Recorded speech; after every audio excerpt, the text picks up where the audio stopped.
बातमीपत्रात तुम्हा सगळ्यांचं स्वागत। बातमीपत्राच्या सुरुवातीला मोठी बातमी। गणेश काळे हत्येचा एक्सक्लुझिव्ह सीसीटीव्ही सध्या समोर आलाय।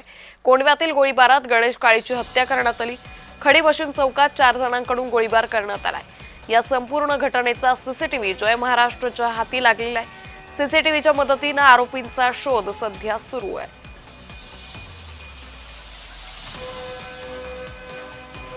तर कोंढव्यातील गोळीबारात गणेश काळे याची हत्या करण्यात आली आणि या गोळीबाराचा सीसीटीव्ही सध्या जय महाराष्ट्रच्या हाती लागला आहे।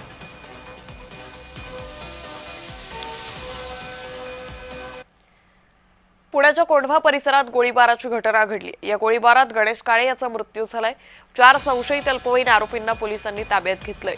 संशयित आरोपी आंदेकर टोळीतील असल्याची माहिती आहे। गणेश काळे आंदेकर टोळीतील दत्ता काळेचा भाऊ आहे।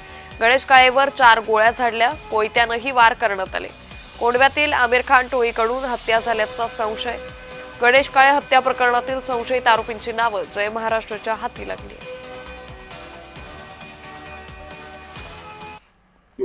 आज दुपारी 3:35च्या सुमारास आम्हाला पेट्रोल पंपावरून घटनेबाबत एक कॉल मिळाला। लागलीच घटनास्थळी आमचे सिनियर पीआय कोंढवा एसीपी आम्ही घटनास्थळी धाव घेतली। या ठिकाणी गणेश काळे या इसमावरती जवळून मोटारसायकलवरती आलेल्या काही इसमांनी फायरिंग केली आणि त्यामध्ये जागीच त्यांचा मृत्यू झालेला आहे।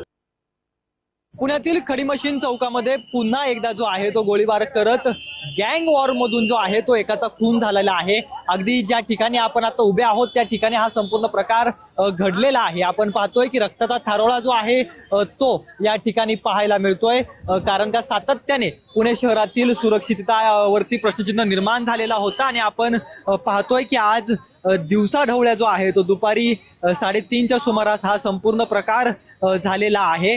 ज्या व्यक्तीचा खून झालेला आहे तो व्यक्ती जो आहे तो गुन्हेगारी प्रवृत्तीशी निगडीत असल्याची देखील माहिती मिळते। एक गुन्हा जो आहे तो त्याच्यावरती दाखल आहे आणि सगळ्यात महत्त्वाची बाब म्हणजे वनराज आंदेकर यांचा खून झाल्यानंतर ज्या आरोपीला अटक करण्यात आलेली होती तो आरोपी होता समीर काळे आणि त्याच आरोपीचा भाऊ म्हणजे हा गणेश काळे आहे आणि याच गणेश काळेचा खून या ठिकाणी झाल्याची माहिती मिळते। त्यामुळे वनराज आंदेकरच्या हत्येनंतर काही दिवसांपूर्वी आयुष कोमकरचा खून करण्यात आलेला होता। बदला काहीसा जो आहे तो आंदेकरांनी घेतलेला होता। त्यानंतर आता त्यांनी मोर्चा सोमा गायकवाडकडे वळवला आहे का हा प्रश्न जो आहे तो पडलेला पाहायला मिळतोय, कारण का हा समीर काळे जो होता तो सोमनाथ गायकवाड याचा नंबरकारी होता। आंदेकर कुटुंबातले अनेक जण सध्या जेरबंद आहेत।